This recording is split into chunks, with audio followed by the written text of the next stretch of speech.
don't really care about the fact that this is kind of old news because it came out a couple of days ago. But today, my mother sent me a text message with a link to an article. And so I read it, and it was like, holy cow, what is going on? Like, whew. All right, so basically, the news story is that this 11-year-old boy who lives in Phoenix, Arizona, was out and about. He was out with a friend, all right, and they were shooting BB gun rounds at a rusted car, an old, apparently abandoned, rusted old car, right? So they start shooting at it, and at first it's all fun and games, but little did they know there was a hive of bees in the car. So I guess they just kept shooting at it, and the bees are easily annoyed insects. So the bees got really annoyed by the sound. I don't think they were getting hit. I think just the sound of the pellet hitting the metal got really annoying, and so they came out in full force and they charged at this kid.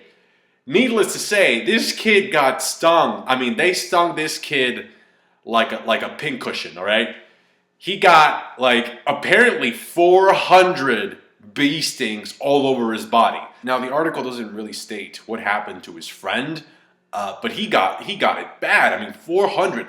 Most regular people, would freak out over one sting. This guy was taking hundreds and hundreds of them, and he survived. He's currently in recovery, which is why this is not a tragedy and why I feel comfortable enough to make a video about this. But yeah, so he got stung 400 times. All right, 11 years old.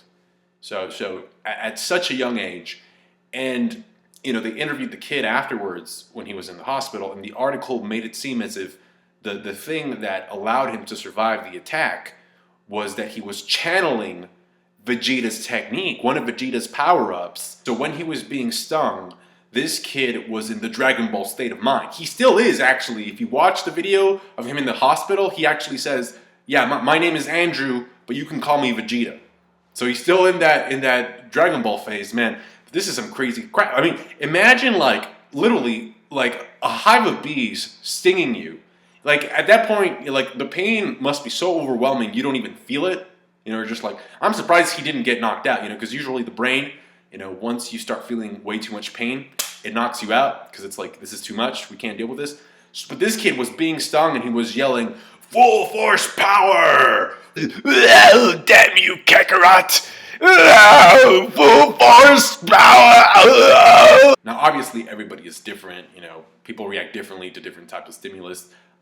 Some people are allergic to peanut butter or dairy, so they can't have that. Have too much of that, that's devastating for them. But I'm kind of curious, about whether or not an average Joe, just a normal, typical guy, would have been able to survive an attack of that magnitude. Because to me, that's still 400 stings seems like a lot. It seems like a pretty big feat for this guy. I know I'm talking about him like he's an anime character. Feet for Andrew in this chapter of Dragon Ball Z. No, but I mean, it's very impressive, and I kind of do think that it's worth noting that he was thinking about Dragon Ball during the moment. I don't know if that had anything to do with upping his endurance or pain resilience or, getting him more adrenaline or something like that. But imagine if Dragon Ball didn't exist. I mean, what would have he thought about? What would he be thinking at that point in time? It's amazing to me, certain things. Now, okay, I'm not fucking advertising this shit and saying you should believe that you're a Super Saiyan, that you can go Super Saiyan, because that's not realistic. That's why a lot of people, anime fans, and not just anime fans, but comic book fans in general, we get a lot of flack because it's oh, this kid thought he was Superman. He jumped out of a 6-story building thinking he could fly. I remember once a kid killed himself after he learned that Itachi died after fighting Sasuke because that was his favorite character or something like that.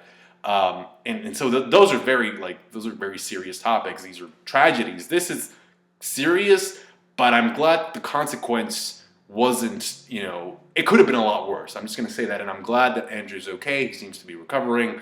But yeah, man, it also kind of reminds me of that kid back in the day who thought he could literally transform into a Super Saiyan. He literally thought he can go Super Saiyan.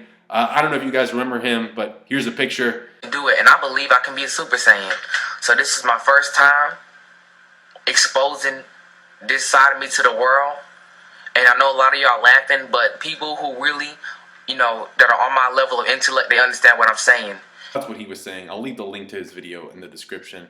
And obviously that's a more comedic case, right? Because there's no danger, in that situation. He's just, trying to go Super Saiyan. But with Andrew, I'm glad that, there was a crisis that was averted.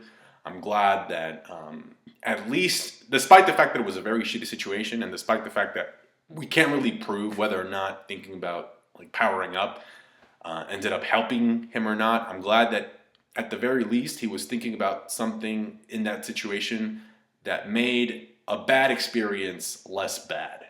At least while he was, being stung, and later on in recovery. So I'm glad Andrew's okay. He's got that Saiyan blood running through his veins. No, I'm just sticking around. But really, let me know what you think about this type of fanatism. Do you think it's good? Do you think it's bad? I guess it just depends on how you use it, right? In this case, happened to be a good thing, I think.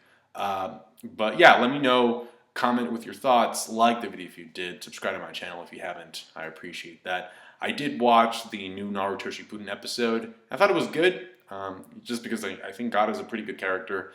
I like seeing Shikamaru and Tamari go on their first date. But I'm actually waiting out on the wedding to actually make a full-length review video on the ceremony. So thanks for understanding.